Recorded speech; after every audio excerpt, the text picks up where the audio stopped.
What's up, guys, and welcome to another video of DevTalks with your host Travian, where we talk about everything engineering technology-wise. And in this video, we're actually going to go over a lawsuit that Amazon just did. So without further ado, don't forget to like, comment, subscribe, and share, and let's dive right in. We've covered Comet and Perplexity on the show.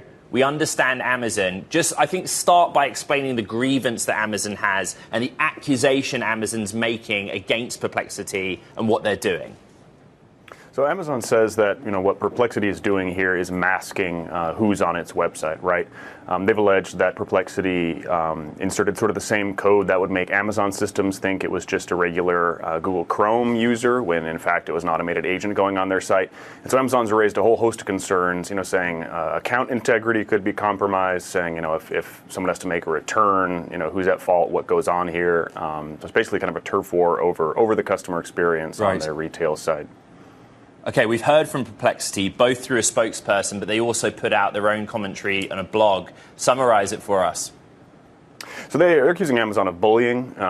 They say they don't see a meaningful distinction between a user who has said, listen, I want to purchase something on Amazon. I'm going to authorize Perplexity to go, make the computer plumbing that makes that work. They say that's no different than someone navigating with a mouse and keyboard, right? Obviously, Amazon has a different view, but Perplexity seems to want to take a stand here and kind of stick up for this new potential commerce venue that they're deploying with their Comet browser. Right. You cover Amazon so deeply. Is this the playbook Amazon goes to? Are they typically litigious? Are they looking over their shoulder in a real way?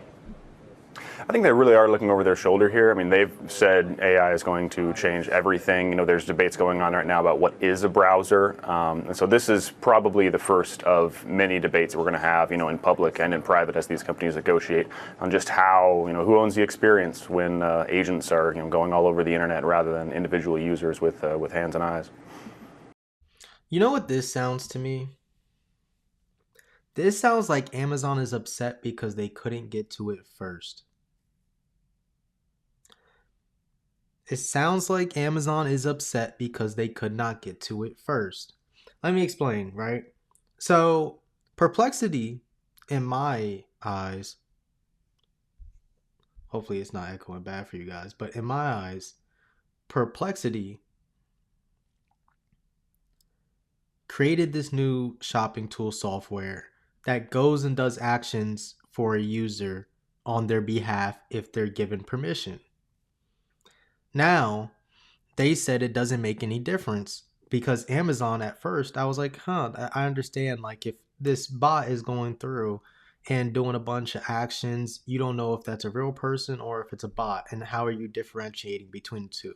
Maybe they need to figure out a way to differentiate them. But if this bot is going based off of a user's actions through a third party, then it kind of is the same thing. That's what Perplexity is saying. It's kind of the same thing because they wouldn't be on, instead of just going through your site, they're coming through us. They're using our tools. Now, I said that Amazon's upset because they didn't get to this first, because if you really sit here and think about it, if it is the same actions, that would be happening regardless. And if it's bringing more traffic to their website, potentially if it helps making shopping easier and all those other things, it has to be because they want a feature like that using their own AI tools.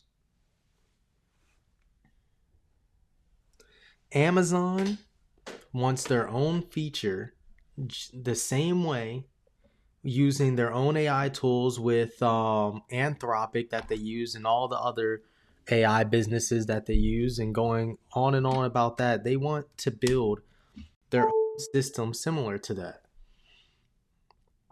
And now this gives them some competition. So they wanted to kind of eradicate it, get it out the way, sweep it under the rug, because I bet you if they win the lawsuit and Perplexity has to shut it down, Amazon will have a tool similar to it recently. And nobody's going to talk about it because guess what? You heard it from here first. You guys heard it from here first. Thought I was going to lie to you guys? No.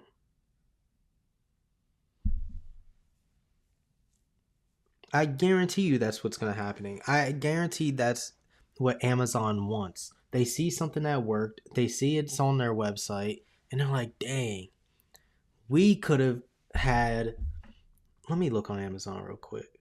Let me just go on Amazon real quick. Just to confirm that they don't have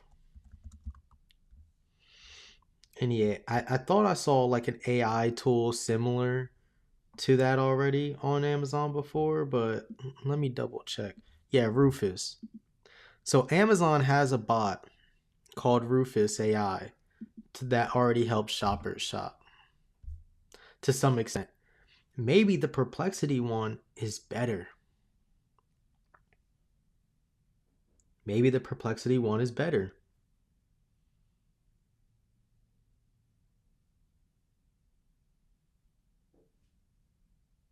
What do you guys think? I believe that the Perplexity one might be better, and they want, and maybe because it's an upgrade, because you're not gonna sit here and tell me you guys can't differentiate between the AI actions and regular users when you have your own.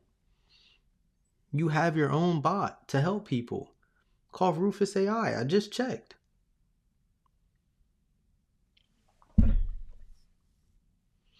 Hmm.